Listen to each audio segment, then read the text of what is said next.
happy birthday. Sir. Welcome to the club. Sixth grade. Wow. Sixth grade. I can't record with all these people in front of me. Everybody, sixth grade. Sixth grade. Okay, now this is the way it went down in the sixth grade. You win. Sixth grade. He wins. This is the way it went down in the sixth grade. I love you. I love you. You would go home for lunch. Yes. Yes. You would leave us on the property. Yes. You would go home for lunch. Patty, don't you try to escape. Patty, you're in this. Yeah. You're hiding. We're all in She sixth was grade. in sixth grade with us. So, here was your orders. Charles, when you come back to campus from going home for lunch, because the rest of us, you have been commissioned to bring us some sweet stuff. Did he ever do it? Damn right. Okay, good. I once bought 7 packs. Back in those days, for That's, 5 cents a pack. so this is reciprocity. So don't come back to Arlington Heights without your Payback. payment. So, I love you. All of us have had a lifetime of adventures all over the place called Earth. But to be invited here to celebrate your birthday is more than love. And I appreciate you and your father and being in Boy Scouts with you and your dad leading the troop, our troop, and everything. I hated Boy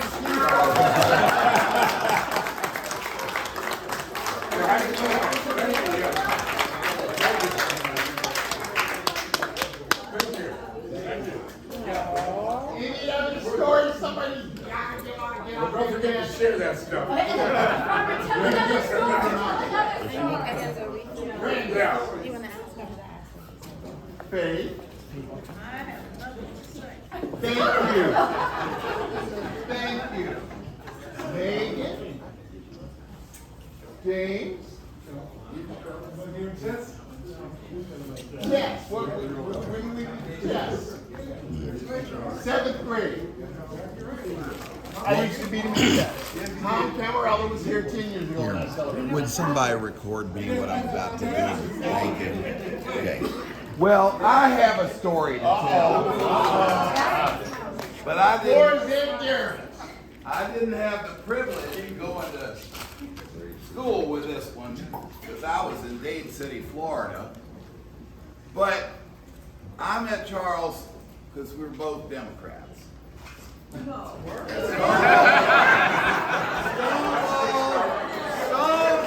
Democratic Club of Los Angeles. And we were both trying to figure out all kinds of stuff. But now this is serious.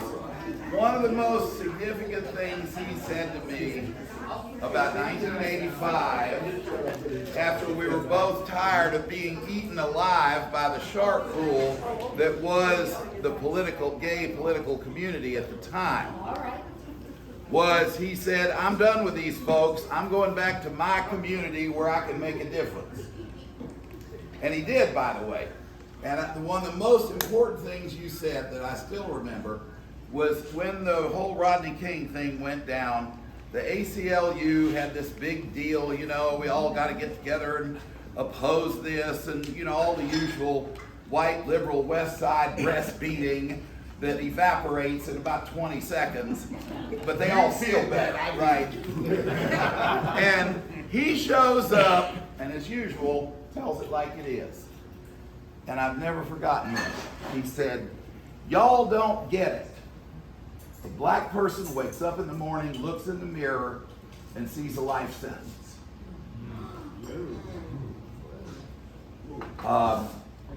Yes. And I have never forgotten that wisdom. And even though I'm the poster boy for white privilege, You said that. It's true. It's true. I look like a cop or a truck driver. I mean, that's just the way it is. Look like. And by the way, I came to California driving a friend's U-Haul truck. There's a lot of truth to that assumption. But I joke about it because I have a mental health practice. I'm an MFT in South Los Angeles, near Vermont and Slauson. My office in the back of my house. And I have to kind of process through things with people who expect certain things from me because of this. And I say, well, you know, the whole poster boy thing lasts for about a week if I'm lucky. Usually less time, and then they figure out I'm queer, and I'm quietly escorted out the back door because they don't want folks like me in the boys club. Anyway, but the last thing I want to say that was a personal favor. Years ago, I was working in first offender DUI programs, and DUI programs in the state of California are a nightmare, but that's a whole other conversation because they're mostly for-profit. And unlike every other state in the country, where the DUI rehabilitation process evolved upward from the first offender thing, in California it evolved down from the second offender thing. So the second offender programs were determined to get as much business as they could. So they got together to pass this law that the first offender programs could only do the 3 month, not the enhanced 6, 9, and 12 first offender programs. They were going to take all that business away from us. And their lobbying group had hired none other than John Briggs to be their lobbyist in the legislature. They had sailed through the assembly with this law, unopposed, both committee and the vote. And a day before it was supposed to go to the Senate committee, which your wonderful former employer, Diane Watson, sat on. Oh, there you are! Hi. Well, then I need to segue for a second, because I told you. No, you need to find a period. Now, you know I'm from the South, and I'm from Florida, and it just don't work that way back home. One of Miss Watson's favorite quotes of mine is in the book, I Dream a Better World, Portraits of Black Women Who Changed America. And you said, if you ever want to know who's getting things done in a community, look for the person with the most knives in their back.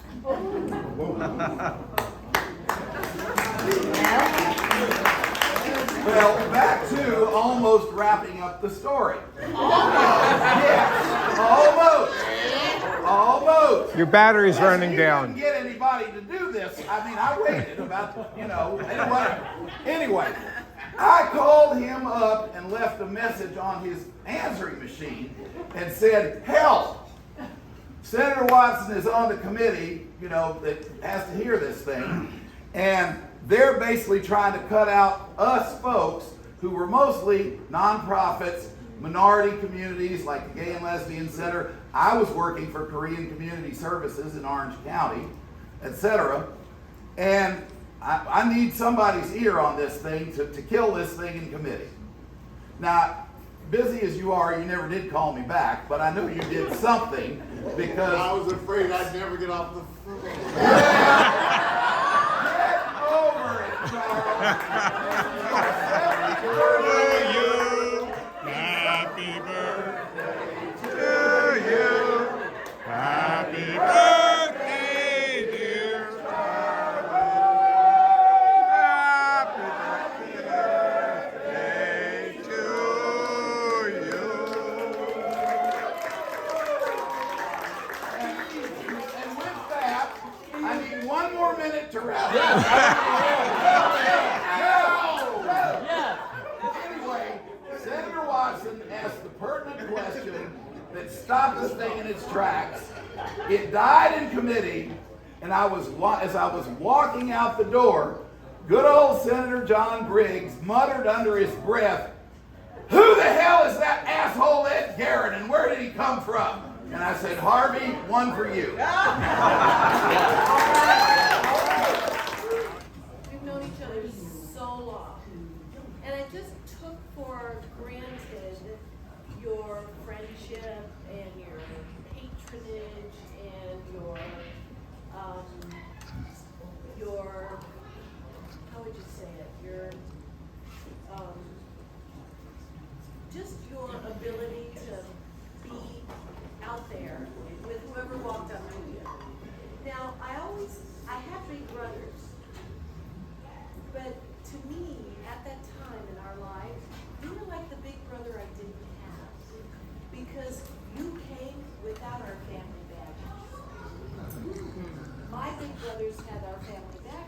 that they dragged in with them to their relationship with me. You didn't have that.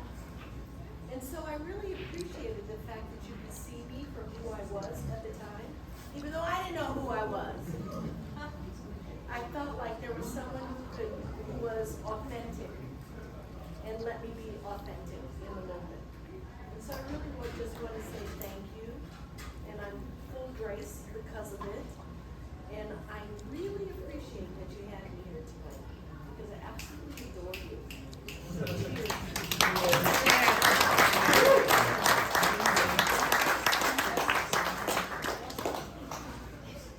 Can we eat?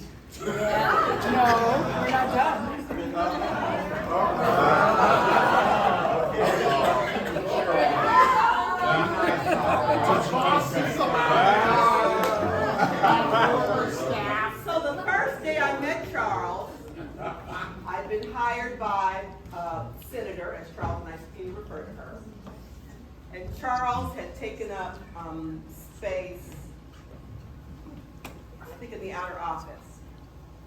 And Diane was hiring new people, and so I came in, I introduced myself, 22, fresh out of 4-0, scared to death, and extended my hand and introduced myself to him, and he says, "Where are you gonna sit?" Because in classic Diane fashion, there were more of us than there were places to sit in the office. So I took up space in the conference table until we stood at the office and everybody had space. So we moved from "where are you gonna sit" to a code that we shared. Our offices overlooked Mount Vernon, and at the time there was a gas station at the corner of Mount Vernon and Crenshaw. And our windows, we had windows that looked out. And so you could be in a meeting, and either I would bus Charles or Charles would bus me, and we would say the number of the gas tank to look at the handsome man at the gas station.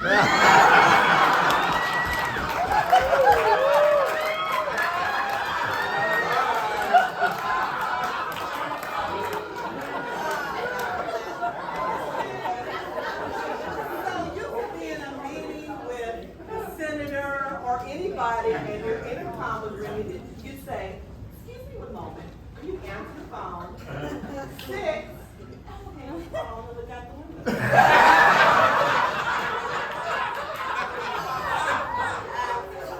You know, I cannot tell you all of the stories and all of the hysteria and drama I got into with Charles supporting my first and forever boss, Diane Watson.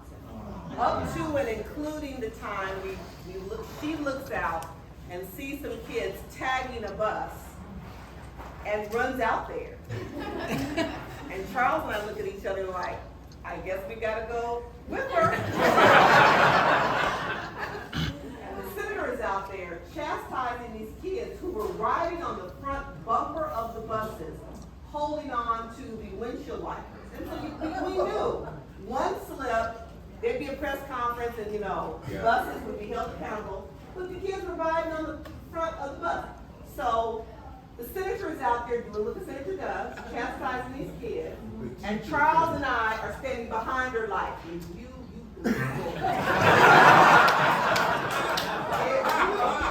look like you gonna say something back to her. And the senator was so proud of herself, and she got them off the bus. And she had no idea, Charles and I, both of us having never had a fight in our lives. But those kids couldn't tell. We were going to jump on them. All Alfonso. That is right, because our job was to protect and defend our senator, and that's what we did. Fast forward 20 some odd years, and he's 21, so he's late. I decided to parent and ask Charles to stand with me and be my son's godfather. And he has done that every day of his 21 years. And so,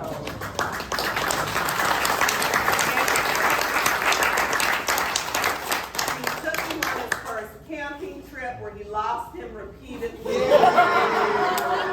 Well done. Charles has failed telling, they were camping on the beach in Mexico when Charles's family looked up at the parasailor and said, "Charles, is that Ryan?" Who was 4. And Charles looked up and said, "I think that is Ryan." My mother went to glory and never heard that story. Because she was a social worker at one point in her life, and she was turning men. Fast forward, Charles and the Stews invite Ryan to a family reunion in Sweden, and I'm telling Ryan, okay, watch this fanny pack thing, you keep your passport, because Charles will lose his, I'm sure, so I need you to hang on to your own passport. They have a magnificent trip, right, Chuck? And they come back, and I'm unpacking the suitcase, and this fanny pack thing has never been taken out of the package. And I'm like, "You didn't wear your fanny pack thing?" He said, "Mom, I kept with my passport and Charles's too."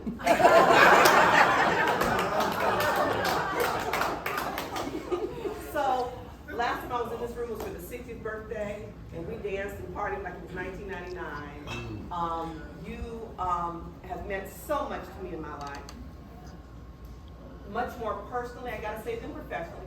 We connected professionally, but on a deep personal level. Thank you for agreeing to teach my son how to stand up and pee, because that was important. You're a single parent, and it's, there he is!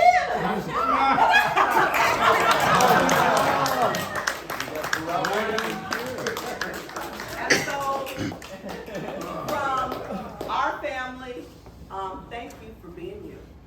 And thank you for stepping into places and spaces and saving me and saving Ryan on more than one occasion.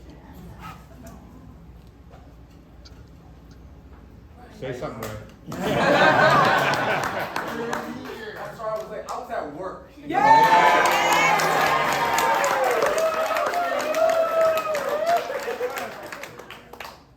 I've already told about how he lost you camping in Mexico. And He was at a site. okay, I'll give you the floor. So, we haven't seen each other in a while, right? No matter. One thing taught me growing up was to always be myself. Yeah. And I find around this tender age of 21, growing up, staying true to yourself is so important. And Pride Month, you know what we share. So thank you so much, because every day I walk with that, I love you. Good to see you. Wow.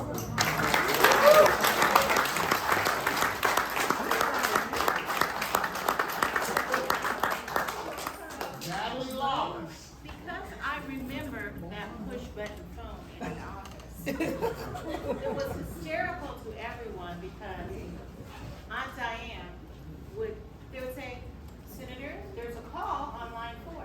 She would push line 3. Hello? Oh. Click. Click. Hello? Oh. Click. Yes. Put everybody on hold. Put everybody on hold. Yes. So when I met Charles, I grew up in the Valley. And my mother, Amelia, is my Aunt Diane's first cousin. So there was an earthquake, as there is wont to do in the Valley wherever we happen to live. So we moved back into town after all these years, and Aunt Diane says, "Natalie needs to come and work for me." Natalie, show up at the office, so I was like, "Okay, that's great," because what I was doing, selling insurance, nobody wanted to talk to me. So I went up ahead, I went into the office, and it was supposed to be a secret that I was family. And if you know anything about our family, we're related to half of the city, and the other half is us. It's rough not to be family. So I go into the office, believing that it's a secret, and nobody knows who I am. And all of a sudden, I get these hushed whispers. And I thought, uh-oh. It wasn't a secret.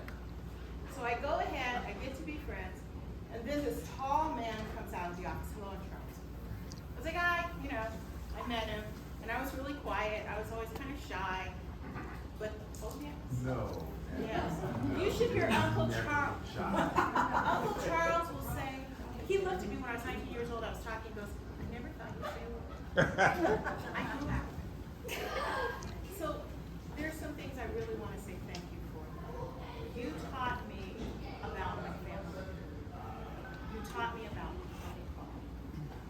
I can actually correct people now when they use the wrong titles.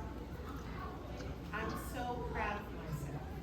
And now in my new life as the executive director of the Diane Watson Center for Compassionate Intervention, I actually can do it.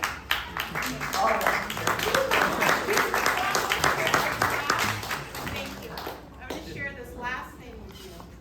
This is one of my favorite phrases that I use daily because you taught it to me. No, I can't take your call. I'm on deadline. Just let them know I'm on deadline.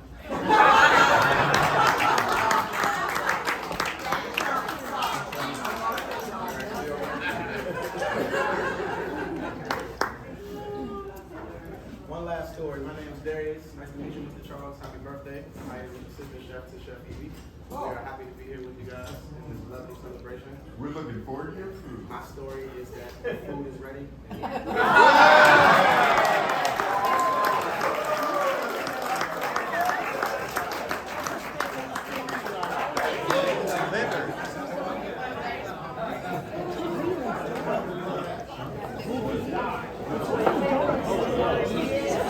Are you